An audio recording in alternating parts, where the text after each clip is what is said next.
반갑습니다. 삼명명리에 오신 것을 환영합니다. 이번에는 12지지의 그 글자의 의미에 관한 내용을 알아보도록 하겠습니다. 무릇 양은 말과 천이 되고 오행으로 나타나니 십간으로 세워졌다. 음은 탁하여 지가 되고 팔방에 정해지니 곧 12지로 구분하게 된다. 음은 탁하여서 물질이 되고 양은 전이란 하나의 기로서 말과 하늘이 되고 물질은 여러 가지가 섞여 있는 것이고 수와 불은 기로서 여러 가지가 혼재되어 있는 것은 아니죠. 물론 상적 개념이지만 그럴 수밖에 없는 것입니다. 운행으로 기가 옮겨져 해마다 차고 비어지니 사물에 응하여 조집이 나타나 상승하고 하강하여 각종 물이 변화를 기대하거나 기약할 만하다. 우리가 사계절에서 나타나는 그 기운은 기로서 여러 가지가 혼재되어 있는 그러한 것이 아니고 음과 양의 운행으로 인해서 나타나는 것. 음이 강하면 양이 약해지고 양이 강해지면 음이 약해지고 이러한 것. 그러한 것의 기운을 물질이 받게 되면 바로 변화가 생기게 될 수밖에 없는 거죠. 이러한 까닭에서 간지로 배합되어 하나에 도달하면 신묘한 작용이 있게 된 음양이 운행함으로써 신묘한 작용이 일어나서 결국 해자축, 임묘진, 사오미, 신유술 이러한 12지지가 발생하게 되었다고 한 것으로 보아야 할 듯합니다. 자는 북방의 음이다. 한수의 이치로 일양이 비로소 태어나는 곳이다. 하나의 양이 발생하는 곳이라는 말이죠. 이 까닭이 음이 극에 달하면 양이 나타나는 이치가 된다. 일양이 생하는 그 현상은 음이 극됨으로 인해서 일양이 발생했다는 것입니다. 임은 태가 되고 자에 이르면 자가 된다. 태라 하는 것은 임신을 이야기하는 것이고 자라 하는 것은 임신되어 있는 그 자식을 이야기한 것으로 보면 될 듯 합니다. 이러한 것은 목을 기준으로 해서 세상의 계절 운행을 본 것으로 보여집니다. 이것이 11월의 진이 된다. 음력으로 11월입니다. 양력으로는 12월이 되는 거죠. 이러한 것에 의한 것이 자가 되고 이러한 현상이 자수에 담겨져 있다는 것이죠. 축은 음을 오히려 움켜매는 끈이 된다. 또 축은 음이고 이루어 완성된 것이다. 수가 완성되었다는 말로도 생각하시면 될 듯합니다. 일컬어 12월은 끝과 시작이 만나는 사이로 결류의 이름이 아니겠는가. 수가 목으로 바뀌는 계절이 되므로 수는 끝이 되고 목은 시작이 비로소 일어나게 되는, 그래서 결류다. 수를 붙잡아서 메어서 더 이상 확장되지 못하게 묶고 대신에 목이 나타나게 하는 그러한 것이 축이 된다. 이렇게 보여집니다. 다음은 인이 되죠. 인은 일월이다. 양이 이미 위에 존재하고 음은 이미 아래에 존재한다. 인간이 비로소 보이는 때다. 율관해비의 기구로 일이 시작되는 때이다. 인은 연이다. 연이라 하는 것은 펴다, 넓히다라는 뜻입니다. 진이다. 진은 나루터를 이야기한 것입니다. 일컬어 물건이 사용되는 나루터와 도로가 된다. 인시가 되면은 이제 사람이 거리에 나오게 되는 거죠. 그리고 인월이 되면은 옛날에 농번기에서는 이제 사람이 농사를 짓기 위해서 들로 산으로 나아가게 되는 거죠. 그래서 나루터라고 명명한 것이 아닌가 하는 생각을 해봅니다. 묘는 태양이 떠오르는 때이고 또 묘는 무이다. 무성하게 된다는 말이죠. 무성하게 된 것이 묘의 특성이고 사물이 일어나게 되는 것이 인이고 이러하다는 것입니다. 2월은 양기가 성하고 불어나서 우거진다. 양기가 불어나서 우거진다는 말이죠. 나무의 잎사귀가 펴져서 무성하게 되는 것이 아니고 목기가 일어나서 목기가 왕성하게 되었다는 것으로 이해하면 될 듯 합니다. 그것이 묘가 된다. 다음 진은 양이 이미 반을 지난 때인 사물로 물질이 위세가 최고에 달해서 크게 거대하게 된다. 목이라는 물질이 가장 강하게 된 그때가 차라리 묘월보다 진월이라는 것입니다. 최대가 되면은 다시 그 최대가 줄어들게 되죠. 양극 음변, 양이 극하게 되면은 음으로 변하는 이러한 최고에 달하면은 꺾여서 다시 줄어들게 되는 게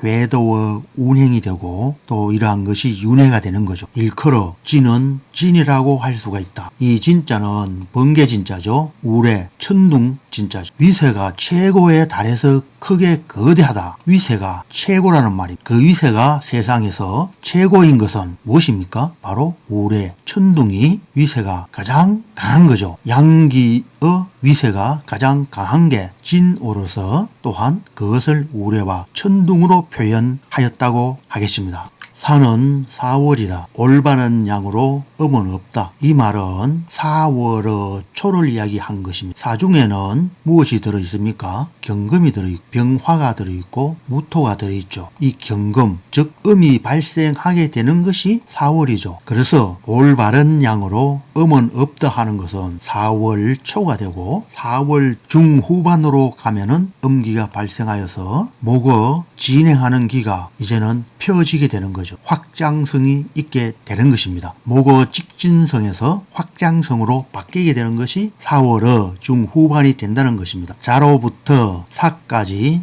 양의 위치가 된다. 양이 최고로 달하여 극대어 다시 줄게 되는 시기이다. 또 사는 기로 물질이 완성되고 다시 일어난다. 그래서 일어날 기자를 사용한 것으로 보여집니다. 경금에 의해서 하나의 형체가 이루어진다는 말입니다. 형체가 이루어지고 그게 일어나는 어떤 때 계속 직진하여서 뻗어만 나가는 목기가 음기가 들어옴으로 인해서 물질의 형태가 형상이 나타나는 그때가 바로 4월이라는 것이죠. 그래서 지장간에 경금이 들어있는 것입니다. 그리고 지장간만 잘 분석하면은 인의 특성과 묘의 특성과 진의 특성과 사화의 특성, 즉 12지지의 모든 지지 이들의 성경 특성을 알 수 있는 것입니다. 이렇게 지장간으로 분석을 하면은 12지지의 성정을 아주 쉽게 알 수 있다는 것입니다. 다음의 내용은 오화가 되는데 오화는 양이 아직 굴하게 된 것은 아니다. 아직 양기가 완전하게 굽어져서 없어지는 그러한 것은 아니다는 것입니다. 양기가 아직 남아있게 된 때가 와라는 것입니다. 음이 처음 발생하여 주체가 되었을 뿐이다. 양보다는 음기가 더 많게 되는 그러한 때라는 것이죠. 이점이 되는 이러한 때의 음양의 균형이라는 것입니다. 또 오화는 장으로 대하니 5월의 물질은 모두 풍만장대하다. 이 장이란 말은 길게 뻗어나가는 것이 아니고 확장된다. 확장되는 장자를 의미하는 것으로 이해해야 합니다. 확장되어서 퍼지게 된다는 거죠. 이렇게 퍼지게 되어서 크게 되는 그때가 5월이라는 말이 되겠습니다. 미는 6월로 목은 이미 씨를 이루었 목기는 이제 묘고에 들어갔다는 말이죠. 다시 씨가 되었다는 말. 또 미는 미이다. 만미자가 되죠. 미는 맛이다. 물질을 이루어 맛이 있다. 신과 동등한 의미가 있다. 이제 물질로서 맛이 들게 되는 열매가 어느 정도 맛이 들게 되는 그러한 때라는 것이죠. 신은 7월의 진이다. 신은 양이지만 이미 없어져 음이 신에 도달하게 되었다. 이제 음기가 신월에는 강하게 되었다는 말이죠. 양기는 물러가고 음기가 더 강하게 된 그러한 때가 신이라는 것입니다. 즉 음양이 상하에 자리하여 서로 통하여 사람이 바야흐로 출사한 것과 같다. 회사에 취직을 했다면은 아직 입사 초기가 되는 신빙이 된다는 말이죠. 백로로 낙엽이 떨어지는 기후가 된다. 낙엽이 떨어지는 기후, 결실의 계절이 된다는 말이죠. 음사가 따르게 되고 또 이루어진다. 또 신은 몸체가 된다. 즉 모든 물질이 하나의 모양으로 만들어져 몸체를 이룬다는 말이다. 신에서 완전한 물체가 형성된다는 말이죠. 신 중에는 임수가 있고 무토가 있고 또 경금이 있죠. 금수토로서 물질이 완성된 그러한 계절이라는 것입니다. 그렇지만 금수로서 음기가 더 강하게 되어서 양기는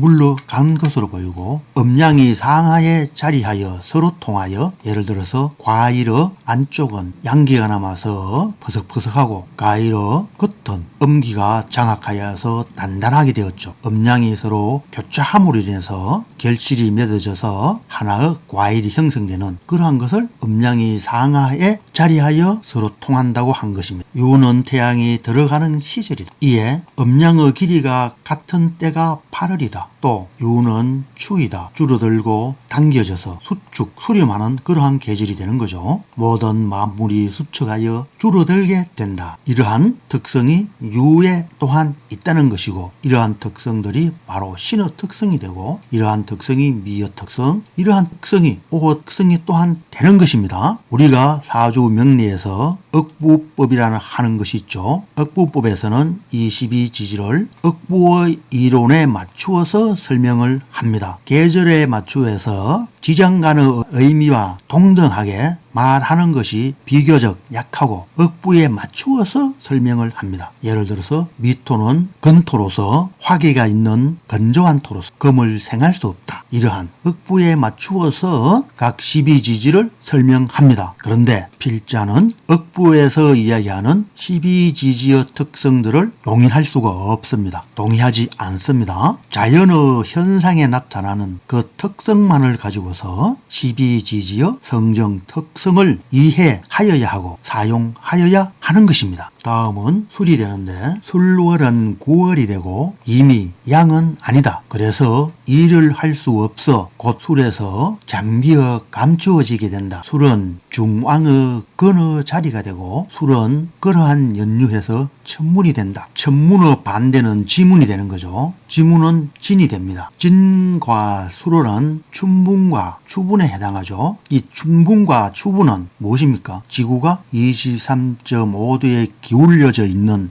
그로 인해서 사계절이 생기게 되고 남방 한계선과 북방 한계선이 생기게 되는 거죠. 그 북방 한계선과 남방 한계선이 있는 그때가 진과 수월이 되어서 이것을 어떻게 또 이야기하느냐 하면은 사와 진은 무엇입니까? 천라지망이 되죠. 술과 해도 마찬가지죠. 진사는 동남이 기울어진 곳이다. 그래서 기울어졌기 때문에 수가 들어가서 저장되는 꽃집이 된다. 그리고 술과 해는 하늘이 기울어져 있다. 그래서 천문이 생기는 것이다. 고서에서 이렇게 보통 많이 이야기하죠. 이것은 바로 지구의 해전축이 공전판의 기준으로 하여서 23.5도가 기울어져서 발생한 그때가 진월과 술월이 되어서 그 한계가 나타나게 된 것이죠. 그 한계를 하면 남방 한계선과 북방 한계선을 이야기하는 거죠. 그것이 또한 천라지망이라는 신살이 되는 거죠. 또 술은 만물이 멸하여 쇠퇴하여 멸하게 된다. 해는 10월이 되고 수놈이 된다. 또 해는 핵이다. 음기는 만물을 캐서 살한다는 말이다. 핵이란 말은 꾸짖다, 나무라다 이런 말이거든요. 어떤 제재를 가한다는 말도 되겠죠. 꾸짖는다, 나무란다. 어떤 행위에 대해서 제어를 한다. 이러한 의미에서 바로 살이라는 것입니다. 해월의 만물은 귀건한다는 말도 하죠. 뿌리로 되도록 한다. 살아여서 죽여서 뿌리로 되돌아가게 한다. 곰도 겨울에는 겨울잠을 자죠. 나무는 잎이 다 떨어져서 앙상하게 되니 곧 목기가 뿌리로 들어간 거죠. 해월은 양력으로 11월이 되죠. 겨울의 처음이니까 바로 만물이 살이 이루어진 살이 되는 시기는 6월과 술월이 될 것이고 해월은 이미 숙살이 거의 이루어진 해가 되는 거죠. 그래서 죽일 살자를 쓴 것으로 생각하면 되겠습니다. 이와 같은 것이 지의 땅의 도리가 된다. 이와 같은 것이 땅의 도리가 되는 것이 억부에서 이야기하는 것이나 그리고 현대에서 억부법을 사용하지 않으면서도 억부법에서 이야기하는 12지지를 간혹 맹종하는 사람도 많습니다. 이것 또한 필자는 잘못 적용하는 것으로 보게 됩니다.